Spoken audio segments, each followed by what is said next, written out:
हमारे YouTube channel computer देवता में आप सभी का स्वागत है। आज की इस वीडियो में मैं आपको एक प्रोजेक्ट के बारे में बताऊंगा जो कि मैंने पाइथन और MySQL कनेक्टिविटी करके बनाया है। ये प्रोजेक्ट काफ़ी लोगों की मदद करेगा जो लोग CBSE बोर्ड से क्लास 12 कर रहे हैं और वो प्रोजेक्ट बनाना चाहते हैं लेकिन उनको समझ में नहीं आता कि प्रोजेक्ट किस तरीके से बनाएं। तो मेरी इस वीडियो को देख करके वो प्रोजेक्ट को बेहद ही आसानी तरीके से बना सकते हैं। तो चलिए सबसे पहले वीडियो शुरू करते हैं और हम लोग प्रोजेक्ट देख लेते हैं कि आखिर प्रोजेक्ट का आउटपुट क्या है। उसके बाद मैं आपको प्रोजेक्ट की कोडिंग 1 बाय 1 लाइन से समझाऊंगा। तो दोस्तों जब हम प्रोजेक्ट को रन करेंगे तो सबसे पहले हमें यूजर नेम और पासवर्ड देना होगा। आपकी जानकारी के लिए बता दूं, हमने यूजर नेम और पासवर्ड इस प्रोजेक्ट के लिए पहले से ही अपने प्रोग्रामिंग में दे रखी है। यूजर नेम गर्मा है और पासवर्ड 12345 है। तो सबसे पहले हम लोग यूजर नेम देते हैं। यूजर नेम में मुझे गर्मा लिखना है तो मैंने लिखा गरिमा। यूजर नेम में गर्मा मैंने इसलिए दिया क्योंकि ये प्रोजेक्ट गर्मा और वंदना नाम के बच्चों ने बनाया है, तो यहाँ पे यूजर नेम में गर्मा दिया और पासवर्ड में मैंने 12345 लिखा। अब जैसे ही मैं इसमें एंटर करूंगा तो यहाँ पर एक मैसेज आया, you are log in successfully. अगर आप इस प्रोजेक्ट में आगे बढ़ना चाह रहे हैं तो आपको यस टाइप करना है, अदरवाइज नो टाइप करना है। तो हमको इस प्रोजेक्ट को देखना है तो हमें यहाँ पर यस लिखना होगा। उसके बाद एंटर जैसे ही प्रेस करा तो हमारे पास मेन मेन्यू आ गया। तो दोस्तों मैं आपको मेन मेन्यू के बारे में बता देता हूँ। यहाँ पर हम लोगों ने 7 चीज़ें यहाँ पे इस प्रोजेक्ट में करी हैं। पहला हमने रजिस्ट्रेशन करा है एम्प्लॉयज़ का। उसके बाद अगर हमें एम्प्लॉयज़ को सर्च करना है या एम्प्लॉय की पूरी डिटेल देखनी है बाई नेम तो हम प्रेस 2 करें। अगर इसी तरीके से बाई आईडी हमें एम्प्लॉय की डिटेल देखनी है तो हम 3 प्रेस करें और 4 से हमारे डाटा को रिकॉर्ड जो है वो अपडेट होगा। 5 से हम अपने रिकॉर्ड को डिलीट भी कर सकते हैं। और अगर हमें ये देखना है कि हमारे जो प्रोजेक्ट है उसमें टोटल कितने एम्प्लॉय का रजिस्ट्रेशन हुआ है तो उसके लिए हमें 6 प्रेस करना होगा और 7 से हम सैलरी को कैलकुलेट कर सकते हैं। तो सबसे पहले हम लोग रजिस्ट्रेशन करते हैं। रजिस्ट्रेशन करने के लिए हमें 1 प्रेस करना होगा। हमने यहाँ पर 1 प्रेस करा। उसके बाद एम्प्लॉय आईडी वो मांगता है। सपोज आईडी मैंने 5 दे दी। उसके बाद नेम में मैंने राहुल दे दिया। ठीक, उसके बाद यहाँ पर वो एम्प्लॉय का एड्रेस मैंने यहाँ पे बरेली डाला और यहाँ उसने क्या मांगा, डेजिग्नेशन मैंने PGT डाला। वो एक टीचर है। एज उसकी 30। उसके बाद यहाँ पे उसकी सैलरी 3000। ठीक, उसके बाद उसका एक्सपीरियंस 2 ईयर। इस तरीके से यहाँ पे जो जो चीज़ वो मांग रहा है आप यहाँ दे दीजिएगा रजिस्ट्रेशन के दौरान।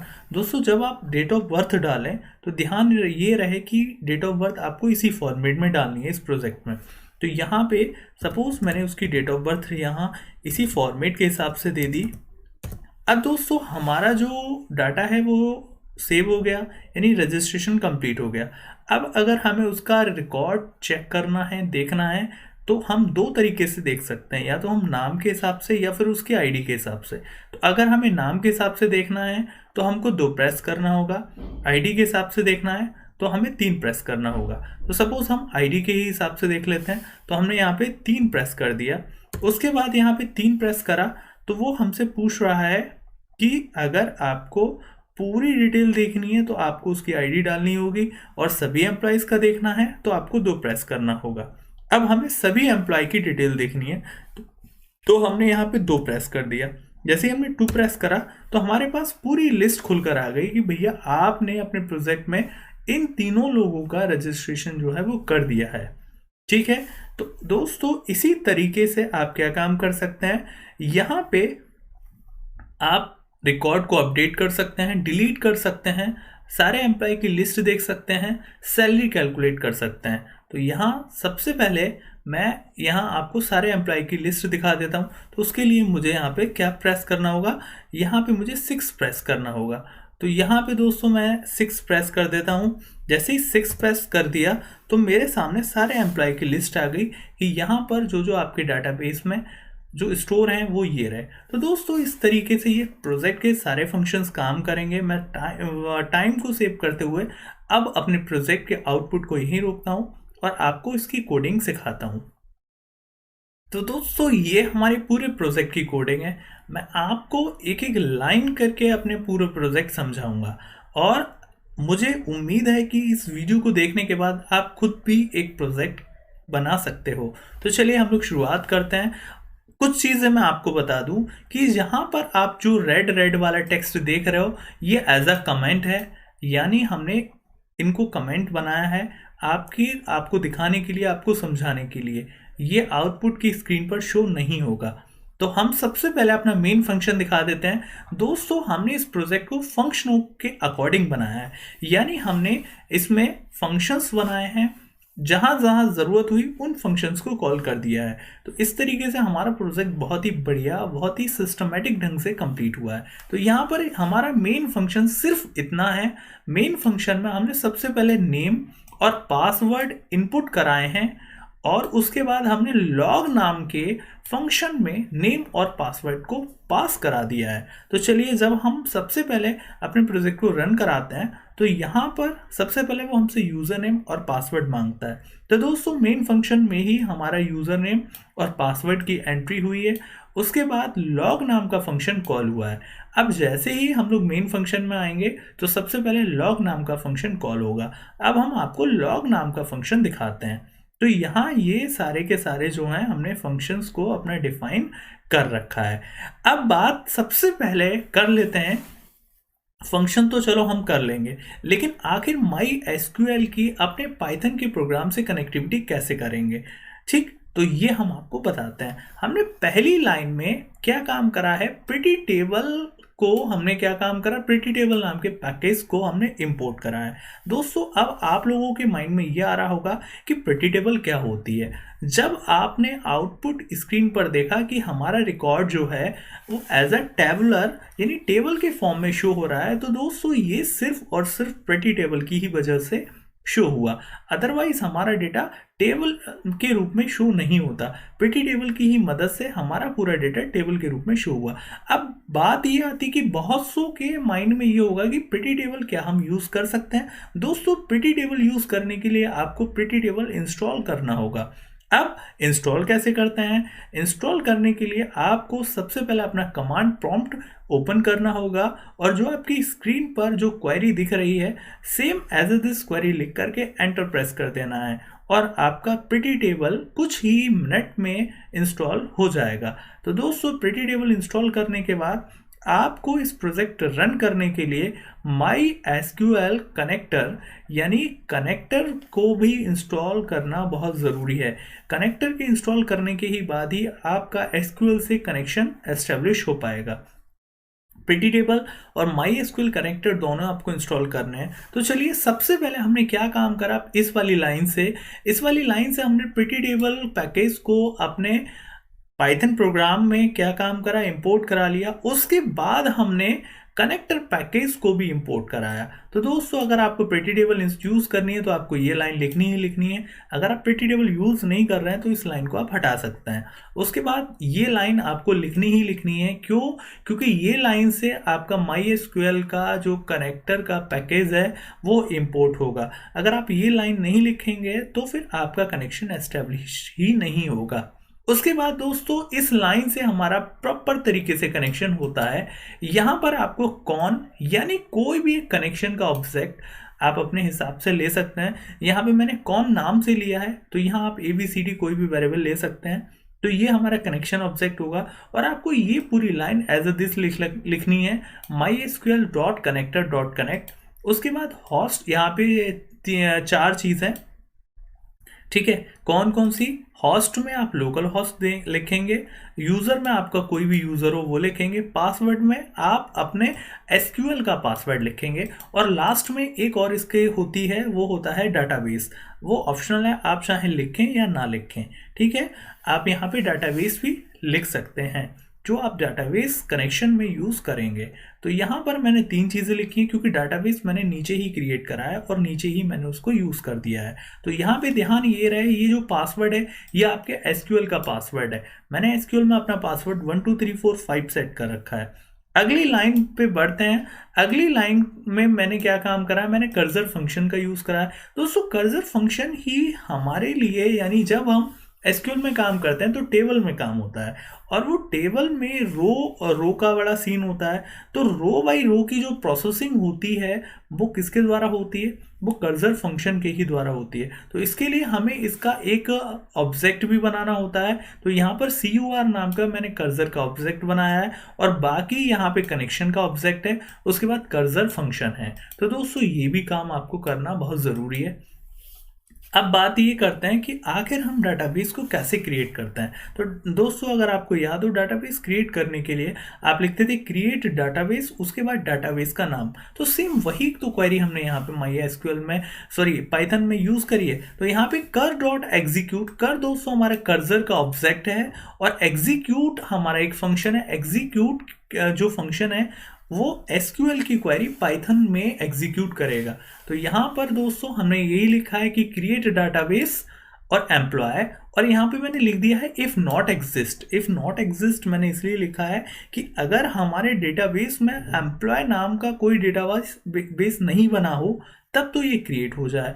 अगर डेटाबेस हो एम्प्लॉय नाम का ऑलरेडी तो ये क्रिएट ना हो, इसीलिए मैंने यहाँ पे इफ़ नॉट एग्जिस्ट लिख दिया है। उसके बाद डेटाबेस क्रिएट करने के बाद आप लोग डेटाबेस को यूज़ करते हो, तो यहाँ पर मैंने वो भी क्वेरी एग्जीक्यूट कराई है, डेटाबेस को यहाँ यूज़ करा है। और दोस्तों ये वाली चीज़ यहाँ से लेके यहाँ तक ये मैंने आउटपुट स्क्रीन पर बढ़िया तरीके से ये पूरा मेरे प्रोजेक्ट का नाम आ जाए, किसने सबमिट करा, किसको सबमिट कर रहे हैं, तो ये सारी चीज़ मैंने एज आ आउटपुट पे डिज़ाइन ग्रुप में बनाने के लिए यहाँ पे यूज़ करी है।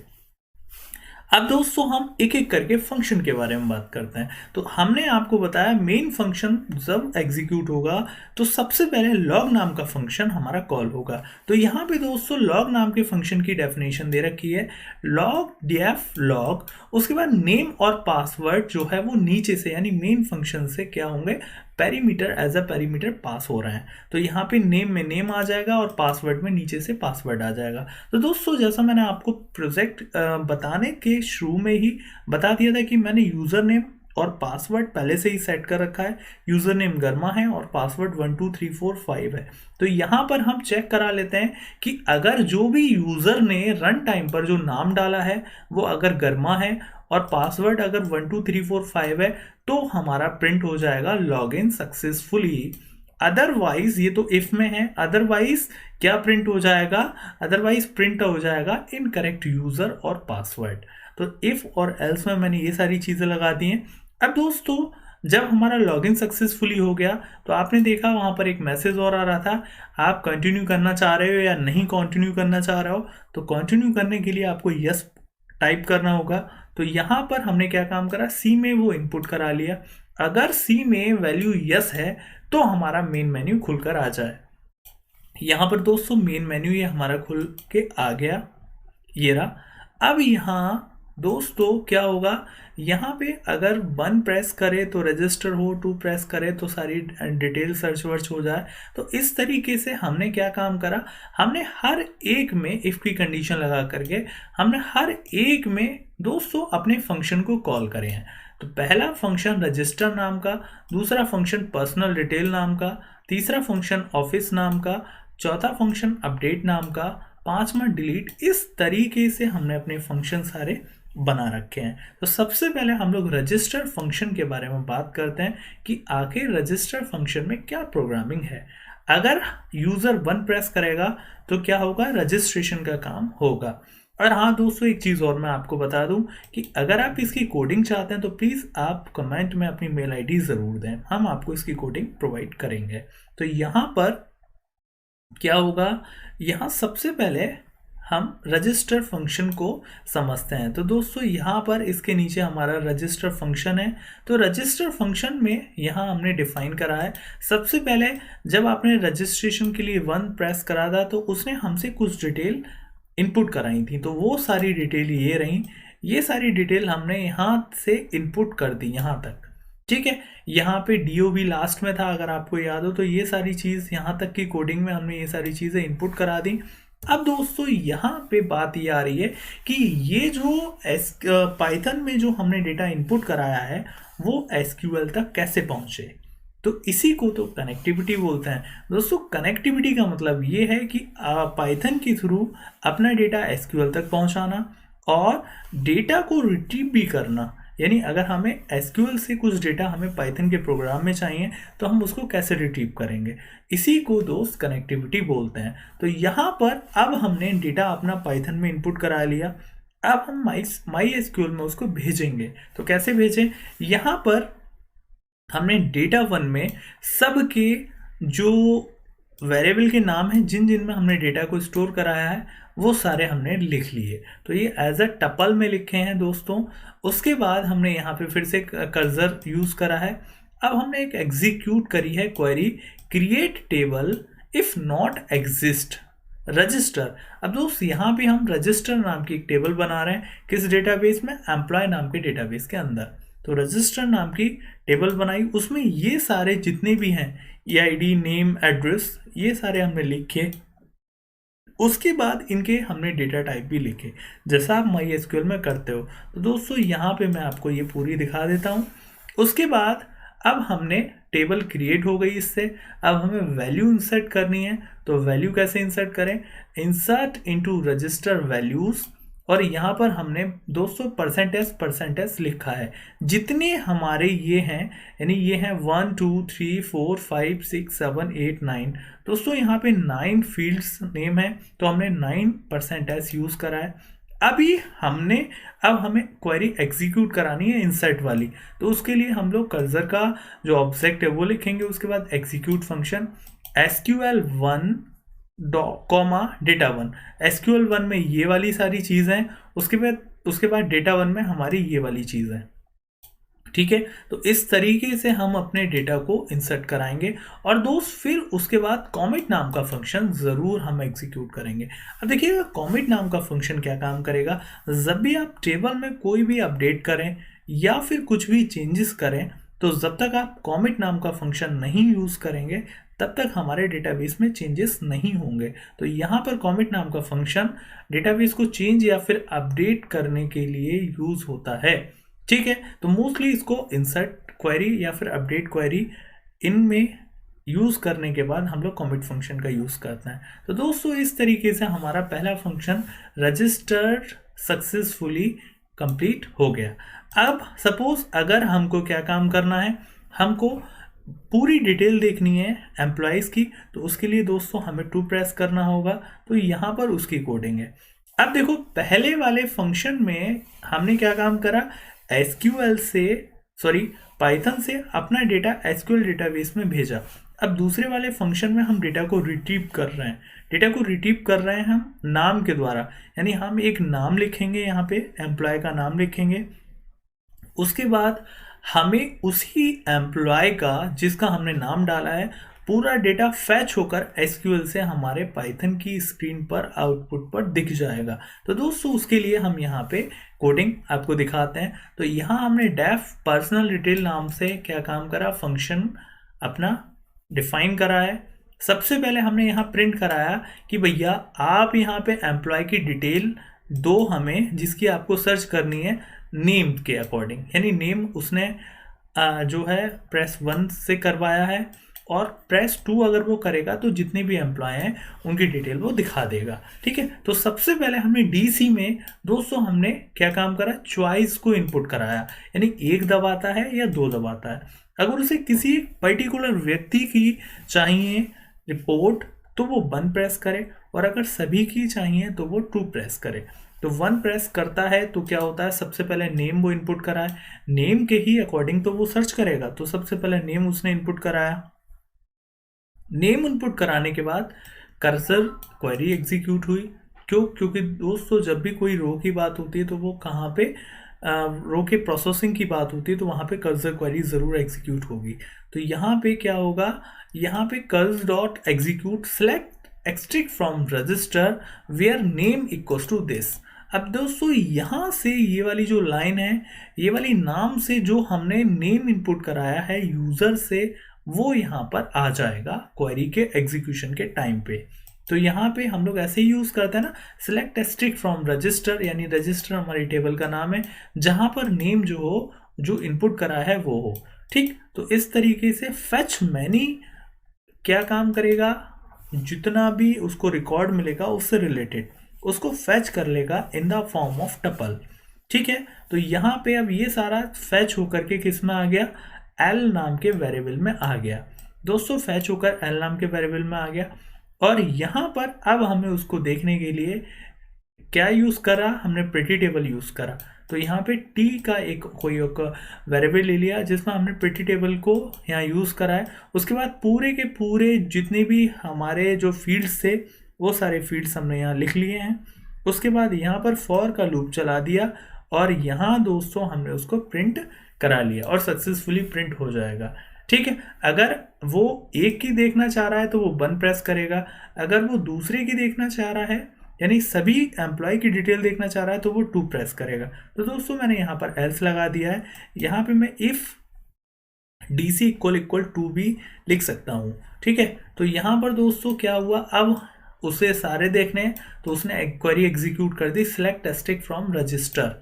ठीक है, क्योंकि सारा देखना है तो उसमें यहाँ वेयर की तो कंडीशन लगाने की कोई ज़रूरत नहीं है। यहाँ हमने नेम के हिसाब से सर्च करा था तो यहाँ वेयर नेम इक्वल टू लगाना पड़ा, और यहाँ सबका लिए देखना है तो यहाँ पे वेयर की कोई भी कंडीशन नहीं लगानी है। तो यहाँ फैच ऑल नाम का फंक्शन यूज़ हुआ। तो दोस्तों फैच ऑल क्या काम करेगा, फैच ऑल पूरे डेटा को, जितना भी डेटा है उन सबको फैच करके कहाँ दे देगा, यहाँ एल नाम के वेरिएबल में डाल देगा। उसके बाद प्रिटी टेबल का यूज करके हमने इसको सुंदर तरीके से यहाँ पे प्रिंट करा लिया। तो दोस्तों इस तरीके से हमारा दूसरा फंक्शन कंप्लीट हुआ।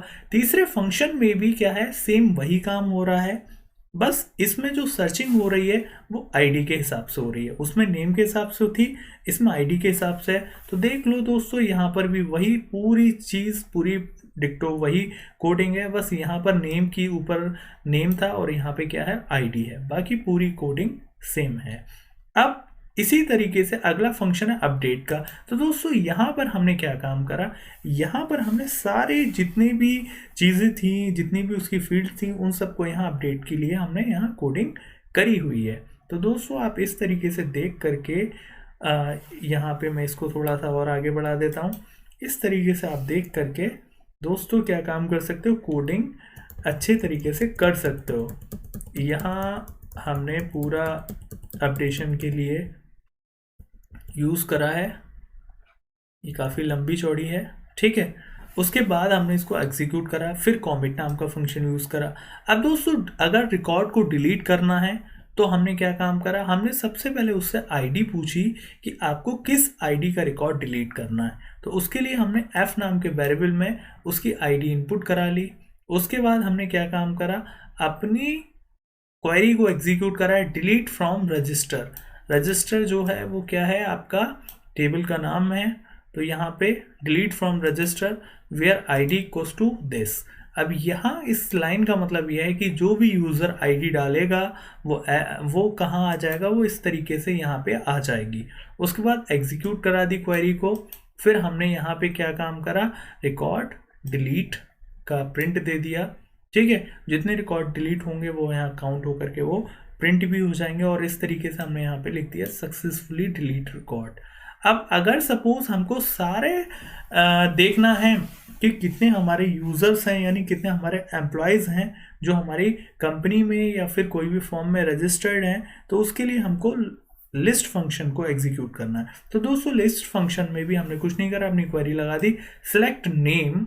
नेम जो है वो एम्प्लॉयज़ के नेम है जो कि हमारे डेटाबेस में सेव है। तो select name from register, register नाम की table, order by name ASC। यहाँ पे हमने नेम को असेंडिंग ऑर्डर में प्रिंट कराने के लिए यहाँ ये वाली चीज़ लिखी है। उसके बाद हमने ये सारी चीज़ें फैच करा ली, किसमें, हमने लिस्ट में फैच करा ली, और उसके बाद प्रिटी टेबल के द्वारा और रो काउंट के द्वारा हमने ये भी काउंट करा कि कितने टोटल उसमें जो हैं वो नाम है, और यहाँ प्रिटी टेबल के द्वारा हमने उनको सबको क्या काम करा, प्रिंट करा लिया। और इसी तरीके से दोस्तों सैलरी है, एक एन सैलरी नाम से हमने फंक्शन बनाया है। तो यहाँ पे हमने क्या काम करा, उसकी सैलरी कैलकुलेट कर दी। तो इसके लिए हमने सबसे पहले उसकी आईडी मांगी, उसके बाद आईडी जब हो गया तो डाटा फैच हो गया, उसके बाद उसका नेम हमने इनपुट कराया, वर्किंग डेज इनपुट कराए, टोटल वर्किंग डेज इनपुट कराए, और दोस्तों हमने फार्मूला लगा दिया। हमने फॉर्मूला लगा करके उसकी सैलरी जो कैलकुलेट हुई, जो बनी, वो यहाँ हमने प्रिंट करा दी। तो दोस्तों इस तरीके से मैंने आपको पूरा प्रोजेक्ट समझाया। मैंने थोड़ा सा जल्दी से समझाया ताकि वीडियो छोटी बने, क्योंकि बड़ी वीडियो से बड़ी प्रॉब्लम होती है। तो दोस्तों मैं आपको एक बात और बताना चाहता हूँ कि यदि आप नए हैं तो प्लीज़ मेरे चैनल को लाइक करें, शेयर करें एंड सब्सक्राइब ज़रूर करें। और दोस्तों साथ के साथ मैंने पाइथन के चैप्टर वाइज ट्यूटोरियल बना रखा है, तो प्लीज़ आप एक बार मेरी प्लेलिस्ट को ज़रूर विजिट करें। Thank you and thank you for watching my videos.